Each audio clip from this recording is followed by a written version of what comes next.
all want to honor you and thank you for making such a huge difference in our lives.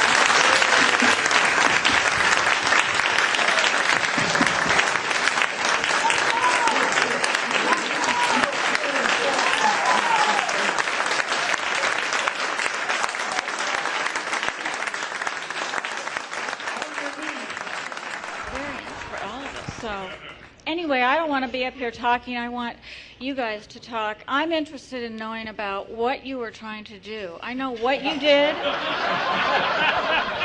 Boy, is this going to be a short program.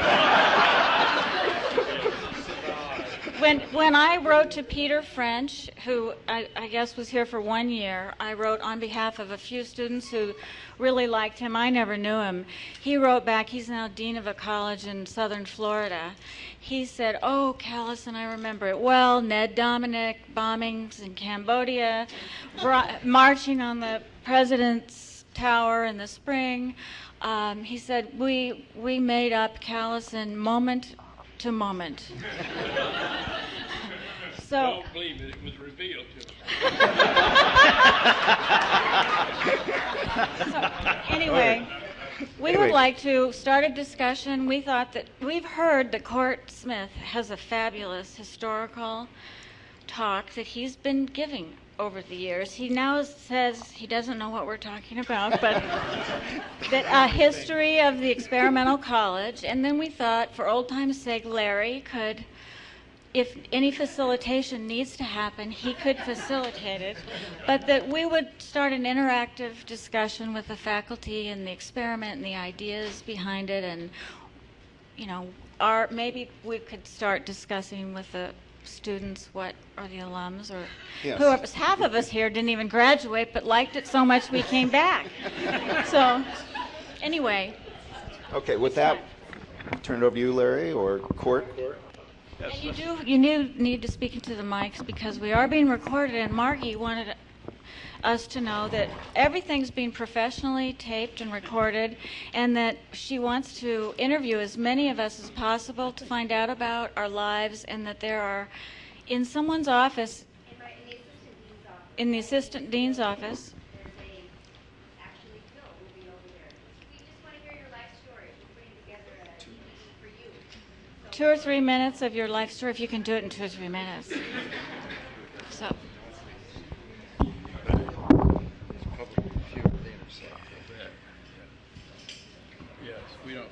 I wonder if, does everybody know who everybody is? I wouldn't have thought so. The trick here is, since it's being filmed, we have to have a mic, and that means if you want to ask questions, it's necessary for you to use a mic. I thought maybe I'd just pass the mic around so that everybody could just introduce, because I don't recognize most of my colleagues, and I've seen them for years, and probably you don't either. So why don't we start at the far end, and who the hell are you? Basically. Gil Shedler, part of the charter faculty, came in 1967 and stayed. Went to India in 1969-70 and stayed to the bitter end in 79, and then went to COP, joint appointment in English and religious studies, and retired last month.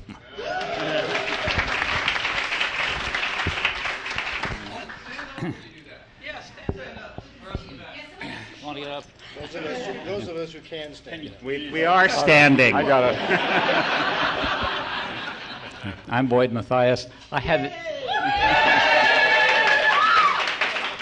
the unique challenge of trying to teach science and mathematics to flower children. And as a matter of fact, I understand it worked on some and not on others, but it's good to be here. I retired about 12 years ago. I'm living up in Willits, California. If any of you know about Seabiscuit, Seabiscuit is buried about 4 miles away from our home, and I hope deeply. yeah, we're cashing in. We need another industry up in Mendocino County. So it's good to be here, and thank you very much for coming. Oh, in Bangalore, well, we tried to herd about 80 people in and out, and we got most of them out, and And it was a lot of fun there. It was very good for all of us, especially for me and my family. Little Billy, if you remember Little Billy, he's now a father once, and he's waiting to be a father in Christmas for the second time. And he teaches mathematics, as you might guess, in Eureka, California. Bruce LeBrac. I was brought in a very Callison-esque kind of way. I was brought in because of my expertise in India, and of course the last class that went to India came back the year I started, which was 1975. So this is sort of how it went for you sometimes too, I understand. I have remained teaching anthropology. I was with the sort of charter group, which included many of the people here when we reconstituted spiritually Callison College in the School of International Studies. And I'm no longer teaching. I'm running a master's degree in intercultural relations here, which is a kind of, again, a logical sort of step from where Callison was. This is a mid-career professional development situation for people who want to come back and do intercultural communications. And also we started here as a direct legacy of Callison, a Pacific Institute for Cross-Cultural Training, which just started in September, of which I'm doing the director. You'll be happy to know that the cross-cultural training that those of you that came after 75 were subjected to is now required of all UOP students, so we really weren't picking on you at the time. Thank you.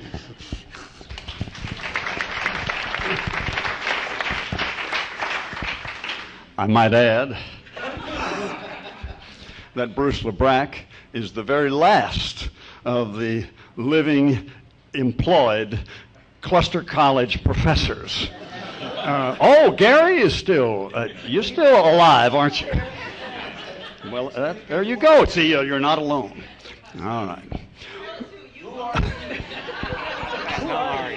My name is Weldon Crowley. Good.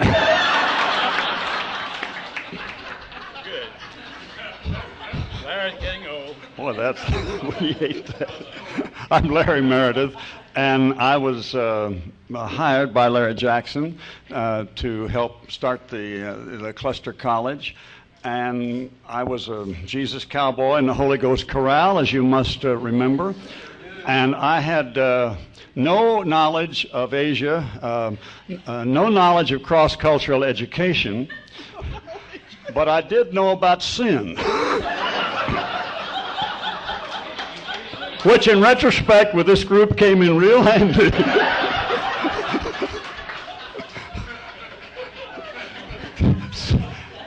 So, there.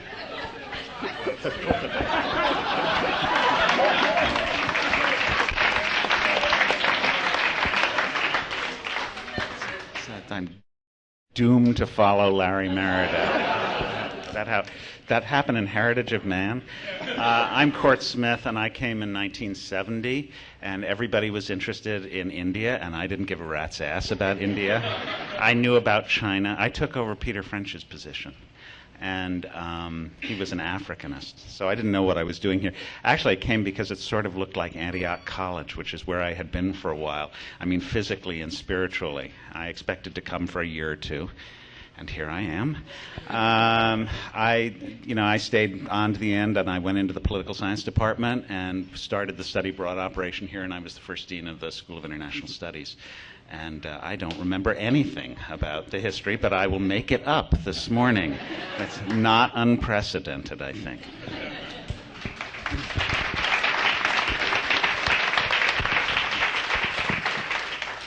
Well, my name is Kathy Tysinger.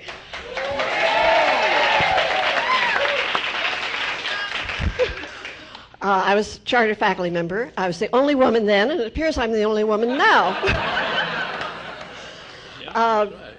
Came in '67, stayed 5 years, went on to a career that has wound finally ending up at Shenandoah University in Winchester, Virginia. I've stopped teaching, but I'm now moving into a research program. So I'm not done yet. And much of what I do, by the way, is informed by what I did here. So it was a good 5 years, and I'm eternally grateful to Larry Jackson, but especially to the students. Thank you.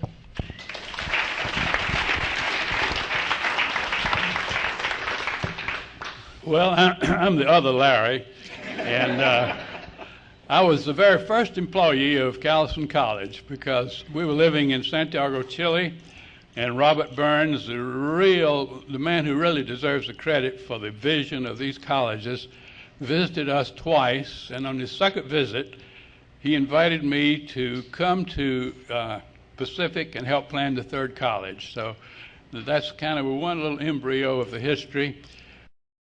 Regretfully, we left in 1970 and went to the University of Evansville in Indiana and started a semi-cluster college for them in Grantham, England. It was much more buttoned down than Callison College, and it still exists, I'm proud to say. And yeah, and not altogether with the enthusiasm of Barbara. I always dreamed of going back to my native state in education, and in 1973 I was invited to become president of a state college in Greenwood, South Carolina, and we stayed there for 19 years until I finally caught on and we retired. But the real dream of my life about what education really means is always Callison College. And what this day means to me is it reaffirms the dream we had for what this kind of program might do for young people. And I just wish that all of our critics were here today and I could say, look what we did.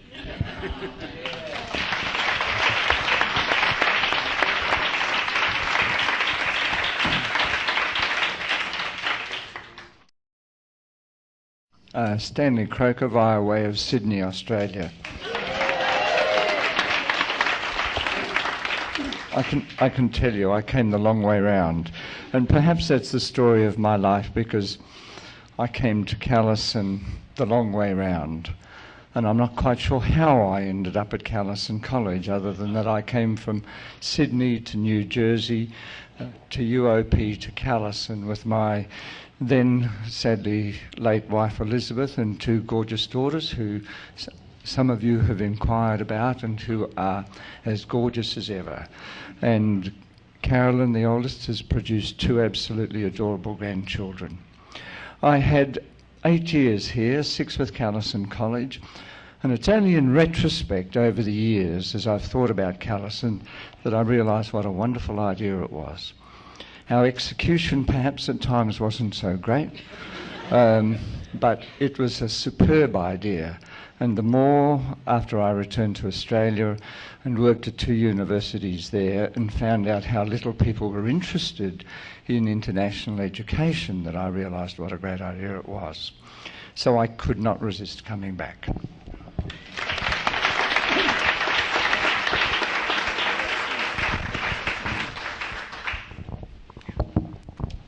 Steve Anderson.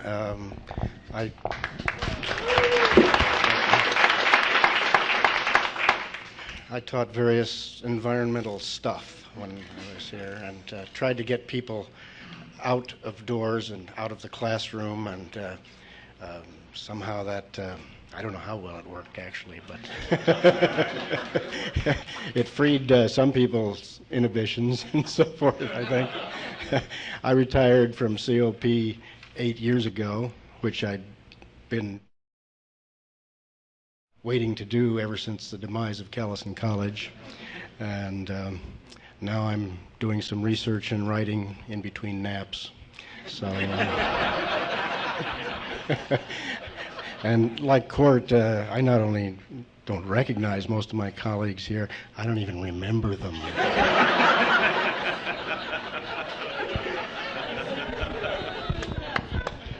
Gary Howells.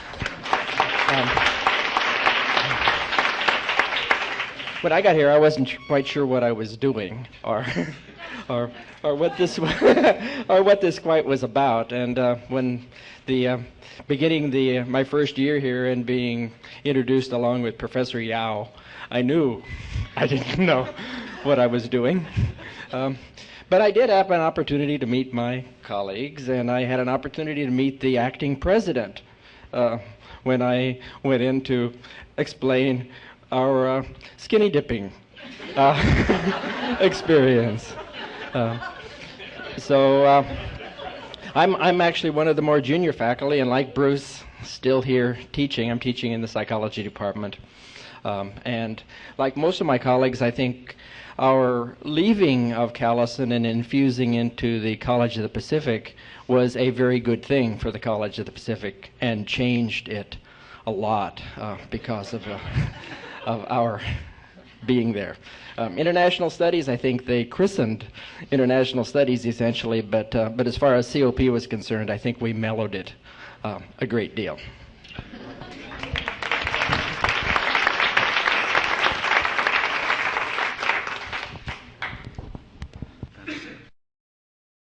I'm Jerry Hewitt.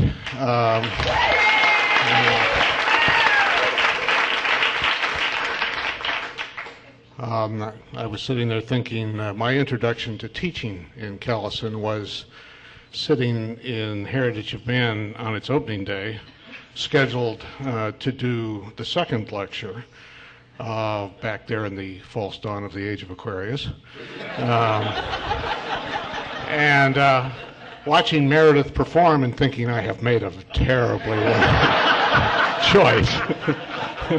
There is no possibility I could leave at this point. I, of course, along with a bunch of other people here, stayed to the end watching them slowly dismember us, and drifted into both the political science department and the philosophy department, which is actually a nicer home than political science was to Court and I. And was involved later on in the planning of SIS and sort of was a camp follower of SIS for years, and finally in the last years joined the faculty of SIS and happily retired from it a month ago. And last weekend we celebrated my retirement and the 40th birthday of Mary Sarah, my elder daughter. Some of you will remember the two of them, and the younger one was here also. She lives in Denver now. And the graduation from high school of my oldest grandson. So time does pass.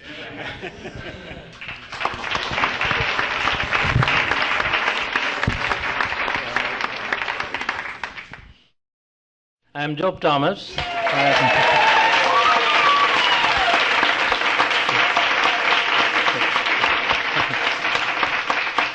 I used to teach art history in Bangalore 68 to 1972. I still do. So I have always difficulty addressing an audience if the lights are not dimmed. So anyways, you must accept that. So in 1972, I came to Davidson on a Fulbright grant to teach art history. In 1973 to 79, my wife and I were in Ann Arbor, Michigan, doing our graduate studies. In 79, we decided to go back to India. All our bags were all packed. And we came to Davidson to say goodbye, and Davidson offered me the job. And it can happen in those days, not nowadays. And so all our bags were sent redirected to Davidson, and I have been here since then. I direct the Indian Studies program, and I am professor of art history. And we have also started a semester in India program. It has been going on since when I joined at Davidson.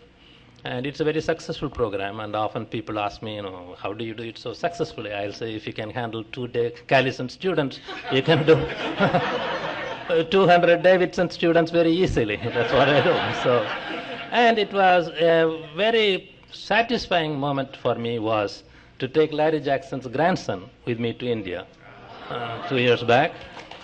I took them to all the places where, you used to sunbathe nude on the on the terrace of the buildings, where Weldon conducted the band in the Blue Fox restaurant, and all the houses in which you stayed. And several of them have been torn down, and like the Abu Ghraib prison. But some of them are still there. But Bangalore continues to be the most beautiful city, and I must tell you that you were, and certainly we were, at Bangalore at the best time. Certainly, I have no doubt about it. And you gave us the best years of our life, and I am grateful. Thank you.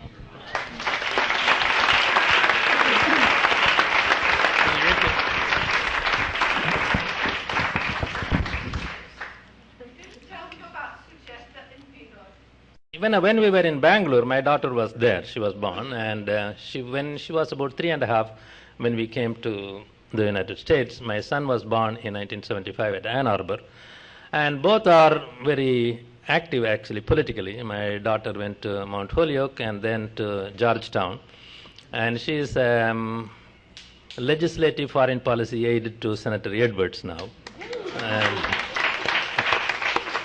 So she is very much into democratic politics, needless to say. My son is living proof of the strengths of liberal arts. He graduated with history major and chemistry minor, and his daytime job is as political strategist, about precincts and this and that. And he makes his living as a professional card player. So, but okay. But that's the value of liberal arts education.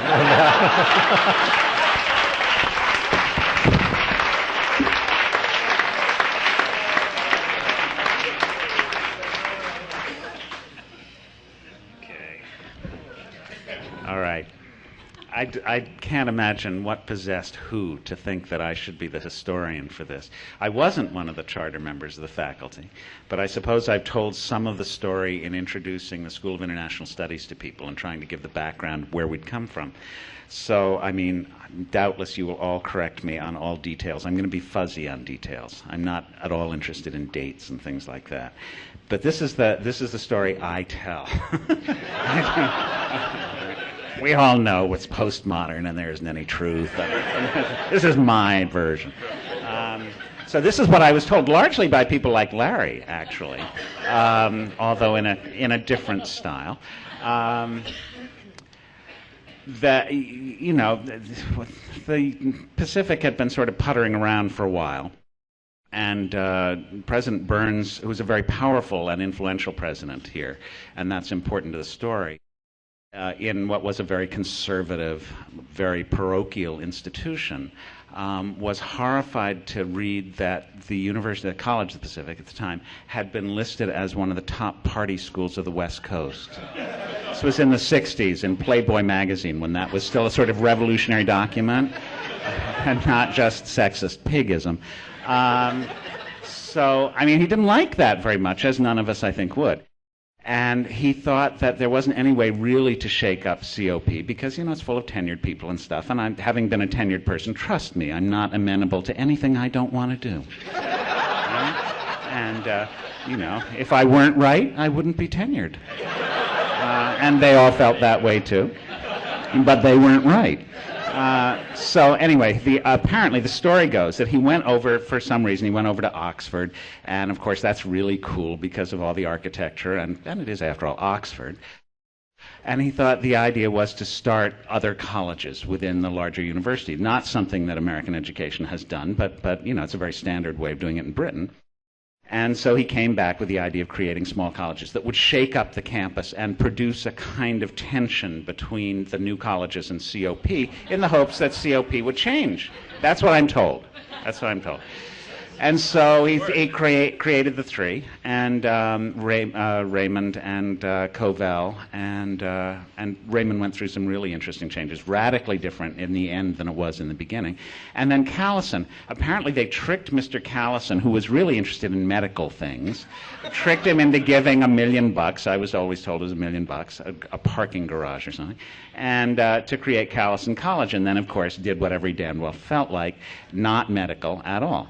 And what it was, it was an interesting combination. And when I came here to interview, and I was like 4 years old or something, and very early in graduate school, and I said, what am I supposed to teach? And they said, what do you want to teach? Like I'm a second-year graduate student at Cal. That tells you something. Good, and maybe not entirely good. What I was told and my vision of what Callison always was, and one of the interesting things about Callison is that we didn't all share the same vision. I mean, that was clear when we had faculty meetings. It was clear. But no, I mean, people got along. That wasn't the problem. People, I mean, it was very amicable, and it was a lovely place to be, and it's a really important experience for me as it is for everybody else. But we didn't all have exactly the same notion of what we were doing and what was important and what we should be teaching. And largely, we sort of let each other alone. Well, that's what Smith wants to teach, and Hewitt wants to teach something else, and we did some team teaching and so on. But my vision of it, and the way I always tried to sell it, because I got involved pretty early in the public relations stuff about trying to get more students, which was it was an uphill fight, and we lost it. And I mean, we all feel unhappy about that, but I faced exactly the same thing in the School of International Studies. This is not an easy sell. It is a hard sell. And no matter how hard you work at it and how good you are and how much goodwill there is in the institution, nothing makes it an easy sell. And SIS nearly went down the drain too. And it wasn't because the university didn't support us. It's because you are not usual people. Hadn't that occurred to you? Right? So the idea was it would be a good, interesting liberal arts education that could sort of rethink what students ought to be doing and break out of the sort of everybody has to do this disciplinary mode thing. But it would do this other thing too. And the other thing it would do was send everybody abroad to a radically different culture. It was not designed as an Asian studies place. It was not designed as a School of International Studies either. I mean, SIS is not Callison reborn. It was designed to be a liberal arts college in the best sense of the word for the 21st century, which is to say the best that has been thought and known globally. That nobody has a liberal arts education in this day and age who doesn't know about the rest of the world, and the best way to do that is to send you out into it, and we don't mean a clever little junior year in Paris. Right? Which can be very useful, but the idea was to shake you up, which we trust we did. You are the best, judges of that. Some of you may be resentful, who knows? Anyway, and as I understand it, India wasn't even the first choice, but we wound up going to India, and of course, and we left India because of U.S. foreign policy. India and Pakistan had a war, and Henry Kissinger decided, well, democracy on one side, dictatorship on the other, the choice is obvious. So we were asked to leave India. Last program, though. Everybody else was asked to go first. I mean, we were well thought of as a program in India. People liked the idea that we did internships and that kind of thing. And you can imagine the horror for the students who were here, those of you who happen to be in that transition group. Where are we going to send you now? And we looked around and we decided, I don't have no recollection of why, but we decided on Japan. Which now we probably wouldn't do because it's unbelievably expensive. But at the time, so all these people like you who'd all decided they'd come here to go to India now say, well, welcome to Japan. And it was remarkable how many people, I mean, we didn't lose people. People said, okay. Right? That sounds cool. Right? Same direction. So... And we pumped a little Japanese into people, and the place. And I thought it was cool because I do East Asia, right? I was sick to death of hearing about curry, and because it was very heavily, we had Margaret Cormack and we had Joan Bondurant, and we had a bunch of people who were, wonderful specialists on India, and I felt very out of it. Nobody cared about China and Japan, and then I got my day, right? So anyway, that was fun, and we continued to acquire faculty, and we struggled, and the enrollment numbers went down. Burns died early in this process, and I think that's really what the problem was. He really believed in the cluster college concept in an institution run by extraordinarily conservative, parochial people. I mean, that's the truth of the matter. It was a little local university run by little local interests here. And they didn't much think, highly of us. And the fact that Callison was not just international, but it was liberal. I mean, it was full of people who tended to vote Democratic and who didn't like the war in Vietnam and who were vocal and politically active. I mean, on the whole, Pacific was wedged in the 50s for years and years and years. Nobody noticed anything had changed except people like the Callison and Raymond folk and the Covell folk. And the Regents didn't like that very much. So I don't know. There are lots of theories about what finally happened, but it was a terrific uphill fight, and it was. I'm not a conspiracy type. I mean, having had the SIS experience since, I realized how very difficult a sell this is. First of all, you got to understand, almost nobody in U.S. colleges chooses to study abroad. Even now, when it's a very widely available option every place, it is hard to get American college students to go abroad. We had a much harder sell than that. They had to be convinced in high school, because you wouldn't come here if you didn't want to do that. So you had to be convinced in your senior year in high school that this was a good idea, and just not any place abroad, because we didn't let you go any place. You had to want to go to India. How many people, as American college students, want to do that? I mean, get real. And even going on to Japan, the language is really hard. That was, I mean, in retrospect, given how tough it's been for us to sell SIS, where you can go any place in the world, and you only have to do it for a semester if you want to, so it's a relatively easy sell, how very hard it was to convince, people to come to Stockton, California, to the University of the Pacific, which was not Antioch or Reed, let's face it, to a place that was very self-consciously liberal and interdisciplinary, in addition to which you're going to go to God knows where for a year. That we got any of you people is pretty astonishing, and you should be enormously proud of yourselves. I mean, it was a great act of courage on your part. And I think the faculty has always felt very grateful that there were students who had your kind of courage, because we really believed in what we were doing. It was a stroke of luck. You just sort of fell into it? Yeah. So I hope the experience was terrific. The end of it. They put us together with Raymond as a kind of phony thing. And then we were done. But the thing that you've got to understand, I'm not a shill for the university now. I retired a month ago, too. Right? I'm up in Portland and happy as a pig in shit. Right? So I'm not here shilling for it. But the fact of the matter is that a lot of the faculty stayed on. And Gary is right. We've made a difference in the university generally. The university is a much better place than it was when you were here. And that's the truth. For a lot of reasons, partly because of the fact that they didn't fire us, and they could have. That's not trivial. One of the reasons we were closed is that we cost money. And to save the money, they should have fired us. But they didn't fire us. Very few people were let go. And that meant that we infused into the English department and into the political science department, which God knows needed infusion, and into all sorts of places that we learned the lessons that the basis of the experience at Callison was what I drew on to create the study abroad programs here. From the outset, we did cross-cultural training for everybody going abroad. That's because of me and because of Bruce and because of the Callison experience that we learned from.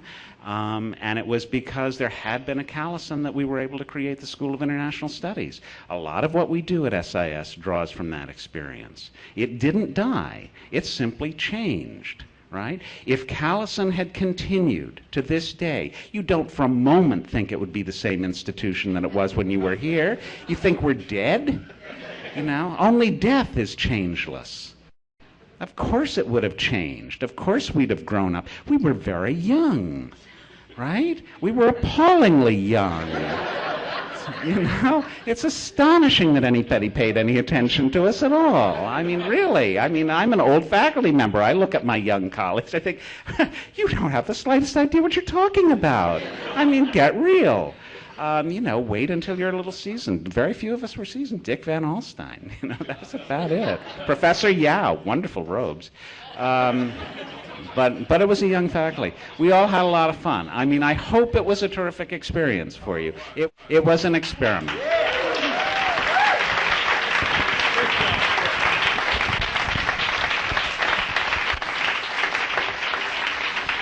I think we're very fortunate to have someone who can speak from existential history about the rise of Oxford on the Calaveras, and it is sitting right here. Larry Jackson, you are the one who did this, and I think you ought to share with the people at last your vision of what we were to become.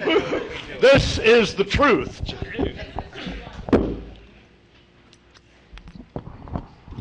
Well, I don't think anyone could do it any better than you did it, Cortland. That was really a nice little summary. Well, let me say a couple of accurate things historically, not to what you said. Excuse me. First, this is the second brochure. A lot of you recognize this, and if you want to thumb through it, you can see how handsome we all were in 1968. But for a little word about the history, as I mentioned when I was introducing myself, Dr. Burns came down to Chile. He went over Latin America talking and thinking about Covell College, but he told us, sitting around our living room in Santiago, that he wanted to have 10 cluster colleges. That's interesting. And he was going to raise the money one by one. And he had Raymond, and Raymond was up and going, and Covell was coming along. And he wanted to have a third college, but he hadn't decided what its emphasis should be. But that was about as far as we got that time. He came back about 2 years later, and he said, "Don't you think you've been down here long enough?" And I was headmaster of an American school like Jack is doing now in Latin America. And I said, "Well, we have 4 children, and fairly soon we do want to return to the States so they'll know what culture they really belong to." He said, "Well, when you get ready to come back, by that time I may have found some money for the third college, and come back and we'll work on it together." About 2 years later, I got a telegram saying, I have a theology degree, by the way, so this wasn't a completely phony appointment. He said, "Come up as dean of the chapel, and then when we get the money to go to the third college, we'll do it. In the meantime, you can do some planning." Well, Barbara and I didn't decide until the last minute to come to this reunion, because as we began to get Wendy's emails and saw how many of you were coming, I said, "Barbara, we've just got to go." If I'd had a little more forethought, I'd done a little bit more research in some of the files I have. But the first program that I suggested to Dr. Burns was that you were going to spend a year abroad. The first semester, half of it would go to Africa, and half would go to Asia, with no designated spot. And then in the middle of the year, you would exchange campuses, and yeah. How would that have been? Well, Burns and a man named Sam Meyer, by the way, and we also owe a big debt to Sam Meyer, who was academic vice president, the most conventional, tough-minded scientist, but he really got enthused about this program. So Dr. Burns kind of turned the whole thing over to Sam Meyer and I, and we really worried about a sophomore year abroad because of the obvious reason that a lot of you didn't even meet each other until you were juniors or seniors. But we finally decided it had to be in the sophomore year so that you could come back and major in almost anything at the UOP had as an offering. So I don't know how that worked, but I think a lot of you have very various majors that are represented here. Now, I'll say a little word about Dr. Callison. He was a very conservative physician who made his money with his own insurance company, and he really would have rather have had a school of international business. He never became very supportive of the program, but his wife did. Mrs. Callison was hello, am I not talking? That's why everybody looked so comfortable. They weren't hearing a word I was saying. But Mrs. Callison did become comfortable with the program, and we owe him a lot of debt. But since we're just telling the facts about our history, we never did benefit from the endowment he gave, which we heard was $1 million, but we really existed mostly on student fees. The income from the Callison Fund, I think, went to support general programs, the whole university program. And I can understand that because this university has never had a real great endowment. And one of the things I found in my file was how much it cost you to come when you first came. Do many of you remember that? $4,000 a year. Well, the first year it was $3,200, and I went to Burns and said, we can have a program in India that will pay for itself. The students won't have to pay any extra for the transportation, and because India was very inexpensive at that time, and that literally worked. As Job always made a dollar go twice as far. And the first year, we even turned some money back to the university, didn't we? So we owe you all a refund, and if you line up... Now, that's kind of general background, and I think any of us are ready to answer any questions that you have. But. I've been hiring faculty now for 30-some years, and I've come to have a great appreciation for that as an art rather than a science. And so I'd like to say to Larry in public that the vision of what we were supposed to be was certainly the key. But a very important part of that was the people that Larry hired. And without his genius, in my book, having worked with hiring faculty in many different disciplines over a long period of time, is in doing it very successfully. We had very few misses with that array of faculty that were part of the initial group. And we can't ignore that as a factor. If you get faculty who do not work well together, it's not going to work. You can have the grandest vision of all, but it's not going to work. And it was in significant portion of the success goes to that ability to choose the right people.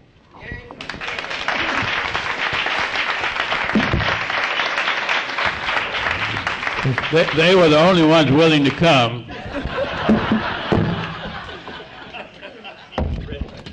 Yes. I just want to reiterate something that Cord had said. He said that it's a rare thing nowadays.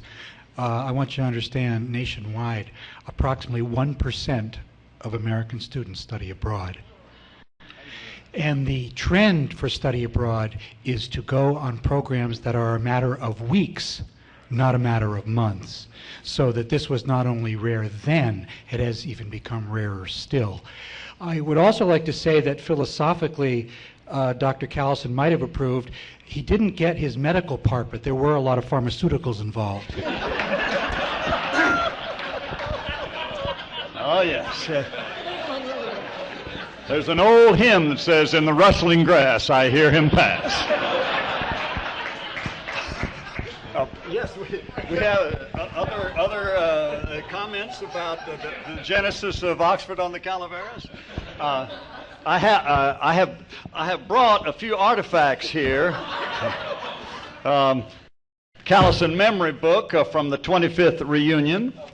I have here, this is a rather interesting one. Callison Prof announces plans to resign due to tenure denial of colleague who received unanimous faculty backing. There he is. They were going to let Steve Anderson go from the university, and Jerry Hewitt said, "This is, fuck this," is what he said.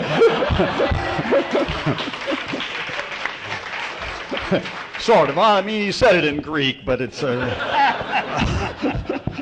And I have brought with me the dedication convocation of Callison College, 1967. Here's an evaluation of Dan Slater.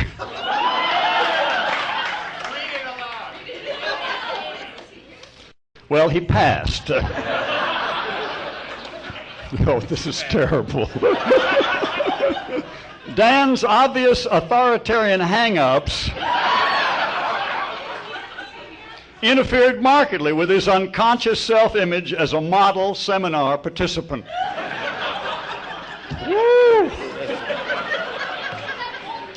Here's a poem by Pam Leary, Transcending Reality on a Monday Night. Oh, this is just amazing. And, oh my Lord, Gilbert Shedler poem, The Swimming Pool Episode.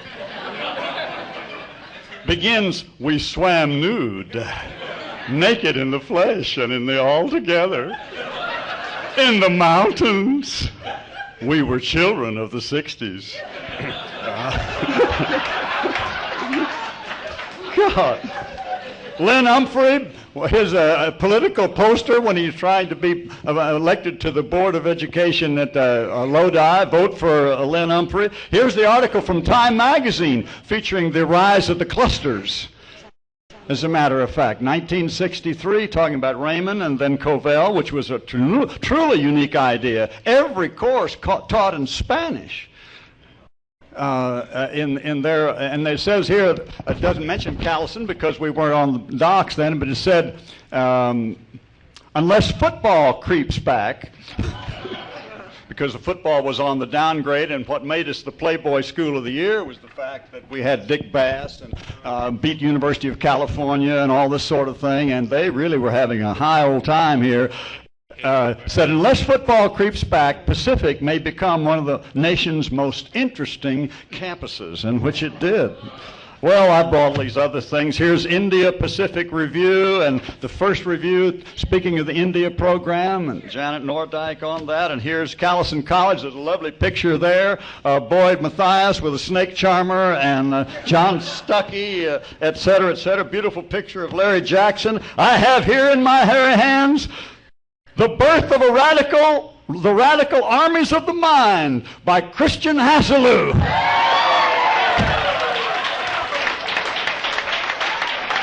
Right here. And Lord help us all. Jean-Jacques Rousseau, Philosopher of Paradoxes by Paul Hackelman. And for Lord's sake, Ethics and Modernization by Stan Croker. Well. Yeah, Larry, it's time you read something about ethics. These days I know neither ethics nor am I modern. Well, so much for that. I would just say that Charles Beard was once, he was a famous historian, asked if he could summarize his view of history in one sentence. He said, I can't do that, but I could do it in 4. The mill of the gods grinds slowly, but it grinds exceeding fine. Whom the gods would destroy, they first make mad with power. The bee makes honey from the flower, but it also pollinizes it. And when things get the darkest, the stars come out. Now, if I were asked to summarize my Callison experience in one sentence, I couldn't do it, but I can do it in 4.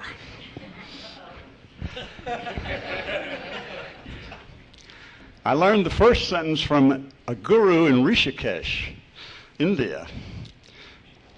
In one of those evening ashram sessions, he said, the secret of life is to shoot an arrow into the air, and whatever you hit, call it the target.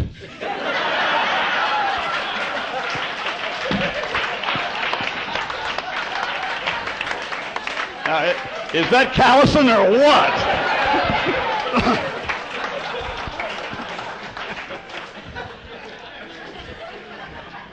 And the second is from the dean of the College of Religion, the School of Religion at Harvard, Diana Eck. She says, if you know only one religion, you don't know any religion.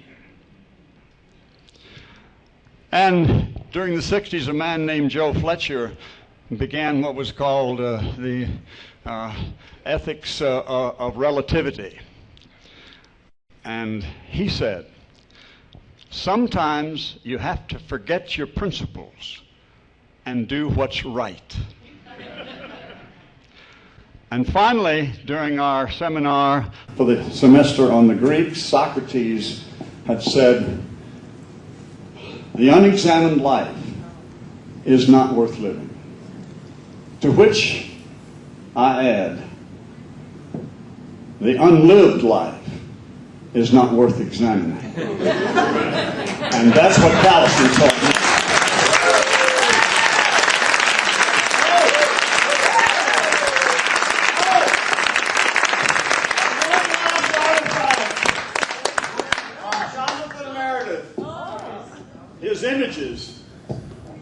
sent me a copy of his music, and he wrote on it, "Hey, Dad, now don't forget, we had a good time."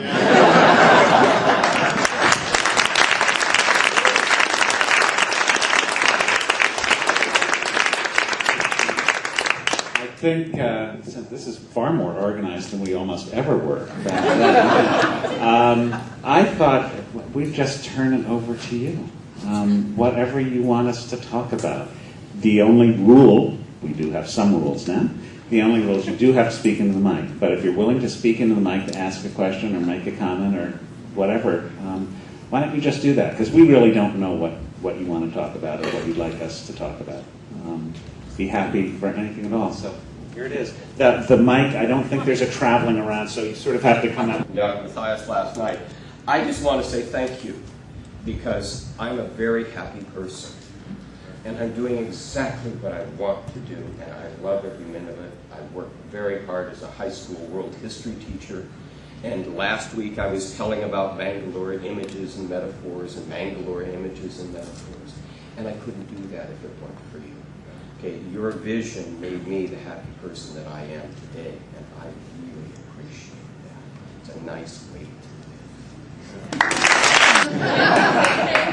My name is Harry Tutupali, Bang 3, class of 73, and I was interested in how they chose which faculty went with classes. That's one question I have. Selective colleges in the East after you get out of the Ivy League range, and he's been taking a group of Davidson students over there for many years. Now, what did I say? We don't know. It just kind of accidentally happened that people went to India. And if they were able to go, if their families were free, if it was the right age of their children, I'd say go. And that was about I was the first to go. When I was graduating from the University of Chicago, and modestly say I had a number of job offers. At that time, there were jobs available. And my wife kept saying, "Would you sign up? And we want to go to California and stuff." And Larry said, "I will promise you, if you join the faculty, that within a year, 2 at the most, you will be in India." And I always wanted to go to India. And Larry Meredith and I were lucky enough to go on a delivery charter flight, a new Air India flight to India. So we were in Bangalore when the first students arrived in Bangalore. And then I began to lobby for myself to try to get Larry to say, "Remember how we were going to send a faculty member over there?" And so it worked out that I taught at University of Bangalore. I taught graduate students in American literature, and so I don't know if anybody else was even interested in going at that time, but that's how I came to go with the class of 69-70. Is that Bangalore too? Bangalore too.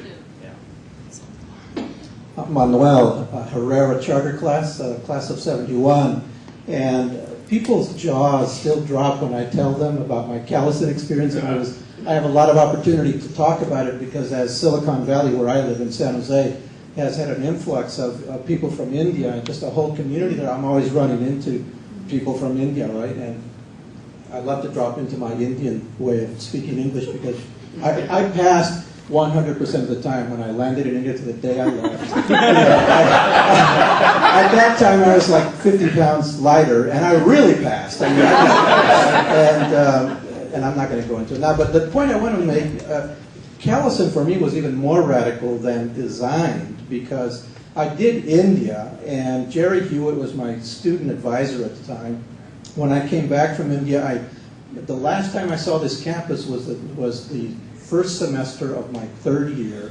I never met the class of 72 or what have you, because Miggy Gibson had the idea of taking a small group to Mexico, and at the last minute, I signed up, went to Mexico, finished that, and during the summer I contacted Jerry Hewitt and I said, if I can arrange an internship on Capitol Hill, would you approve my doing my first semester of my final year on Capitol Hill? And Jerry had become Dean of Students. He said, sure. And I go, great. And it was easy. I mean, my congressman welcomed me on board, and they found an apartment for me, and I had a great year on Capitol Hill, great semester. While I was there, Congressman Ron Dellums was elected to his first term, and he hired me onto his staff. And I called Jerry Hewitt, and I said, I got a job here. He says, why don't you just stay there? and so I did my entire senior year on Capitol Hill, working in Congress. And this is why people's jaws drop. I said, first year, seminars, no math and science, just concepts, no grades, I loved it. I loved reading, I loved seminars, I loved discussing all these high ideas. India, second year, a kid out of the East San Jose barrios, I'd never been anywhere, and all of a sudden, Japan, Hong Kong, Bangkok, Calcutta, or Calcutta as they say over there.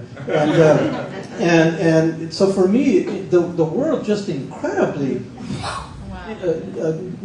opened up inside of me, and it changed my life forever, just absolutely forever. I came out of this program more literate, more aware, more connected with the world, as it was, and more, it's like I had a sense of my own capacity to stride onto any place or stage or arena, because it all seemed so accessible to me, having gone everywhere and done everything. And one day, working on Capitol Hill, I received something in the mail. I never went to my graduation. It was a diploma, and I said, "Oh, look, social sciences."